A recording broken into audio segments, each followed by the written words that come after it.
Burger King says its merger with Canadian donut and coffee chain Tim Hortons is about growth, not tax rates. In fact, Burger King CEO said he doesn't expect the merger to produce meaningful tax savings, although they are going to move their headquarters there, from what we understand.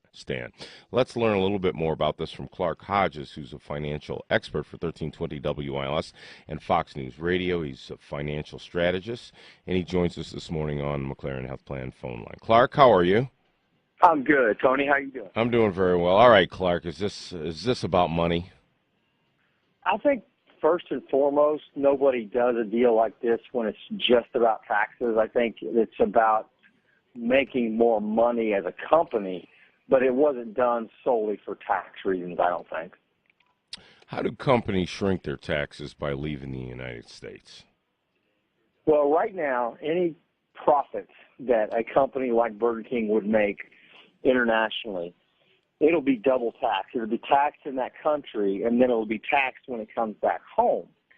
And by doing a deal like this, they could take the Canadian division, if you will, that makes money. They could take a loan from that division and use that money and then actually write off or deduct the interest from that loan against their taxes. So if they did bring money back internationally, they could deduct some of it from this loan. And so they are going to try to grow internationally because of this deal. But the savings from the two different countries, tax rate is only about 5% from between Canada and the United States. But there's ways to make it advantageous. But I don't think there's anything wrong with that, and I think Burger King's getting a bad rap, and I don't like that. Why? Because they're going to be made a scapegoat and a figurehead for all that's wrong in America and corporate America by the Obama administration and every liberal out there that thinks corporations don't pay enough tax.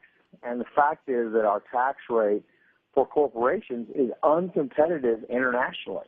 And it hurts American companies, this tax rate, to be double taxed when no other country has that.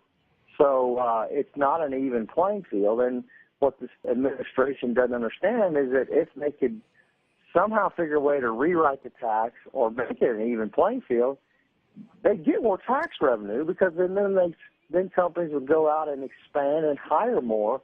But they don't get that. They don't put two and two together. What are the financial repercussions of companies leaving the U.S. for cheaper taxes elsewhere?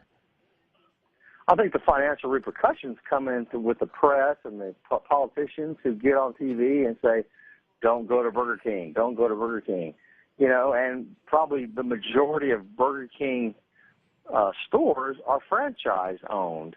And so you're hurting the small businessman by getting on TV and standing behind your pulpit and saying, hey, this is bad. We need to make an example of companies.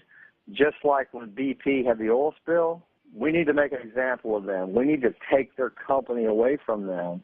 When that was an industrial accident, and industrial accidents happen every day. They've happened this week. And I don't understand how we sit back and allow this rhetoric to go on about corporations when corporations are paying their fair share and more. Clark Hodges is a financial expert for 1320 WILS and Fox News Radio. He's a financial strategist. Clark, thanks so much. Thanks, Tony. It's good to visit with you.